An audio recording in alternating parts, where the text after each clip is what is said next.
రకరకాలుగా సోషల్ మీడియాలో మీరు తిట్టేసి, అందరూ వైసీపీ అని చెప్పను కానీ కొద్దిమంది తిట్టే వైసీపీ నాయకులు ప్రత్యేకించి చెప్తున్నారు. మీరు నన్ను తిట్టినా ఇలాంటికి భయపడి వెనక్కి వెళ్ళిపోయే వ్యక్తిత్వం నాకు లేదు.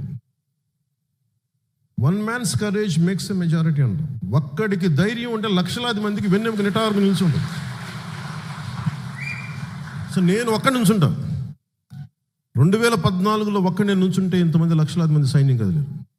ఒక్కడు నుంచొని పార్టీ ఓడిపోయినా నిలబడితేనే పాపం కష్టాల్లో ఉన్న తెలుగుదేశం పార్టీకి ఓడిపోయిన మనం చెయ్యి అందించి పైకి లాగి.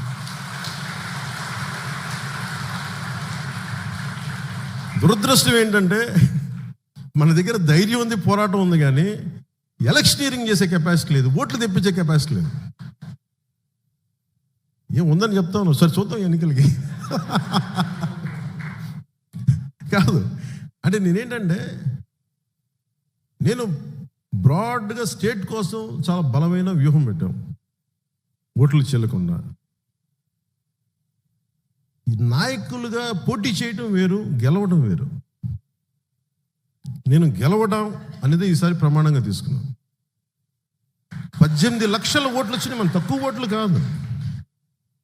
2009లో మనకి 18 సీట్లు వచ్చి ఉమ్మడి రాష్ట్రంలో 18% ఓట్లు వచ్చి ఉమ్మడి రాష్ట్రంలో పార్టీ నిలబెట్టుకోలేకపోయాం. ఆ రోజున నేను 2 చోట్ల ఓడిపోయి, ఉన్న ఎమ్మెల్యే పారిపోయి, మరి 10 సంవత్సరాల పార్టీ నిలబెట్టున్నాం. సో ఓట్లు రావటం పోవడం ఇష్యూ కాదు. ఒక భావంతో, ఒక బలమైన భావంతో లక్షలాది మందిని కట్టిపడేయటం, అది పొలిటికల్ పార్టీ. అది టెంట్ల కింద కూర్చుంటావా, చెట్టు కింద కూర్చుంటావా, గుడారాలు వేసుకొని కూర్చుంటావా, నువ్వెక్కడ నుంచుంటే అదే పార్టీ ఆఫీసు, నువ్వెక్కడ నుంచుంటే అదే రాజకీయం. నువ్వు నడిస్తే రాజకీయం, మాట్లాడితే రాజకీయం. దానికి బిల్డింగ్లకి సంబంధం లేదు. ఆ రోజున అందరూ పార్టీ నడపలేము సార్ చెప్పి అందరూ పారిపోయారు, వైసీపీకి వెళ్ళిపోయారు. ఆ రోజున అందరూ, కొంతమంది వేరే పార్టీలకు వెళ్ళిపోయారు. మరి నేను 2 చోట్ల ఓడిపోయి నేను నడుపుతున్నాను అంటే, నేను ఆ రోజు దెబ్బకి నేను నిర్ణయించుకుంది ఏంటంటే, ఏది ఏమైనా కానీ నేను పార్టీని కదలనివ్వను, ఇక్కడ ఉంచుతాను. ఇది మాటల్లో చెప్పడం చాలా తేలిక.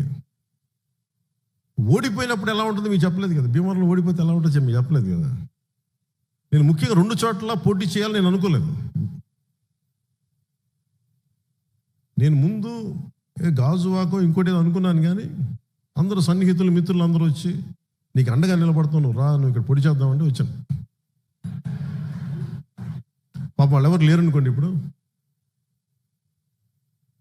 నన్ను ఎవరైతే ఆహ్వానించారో వాళ్ళు లేరు ఇప్పుడు పార్టీలో, కనీసం రాజకీయాల్లో కూడా లేరు.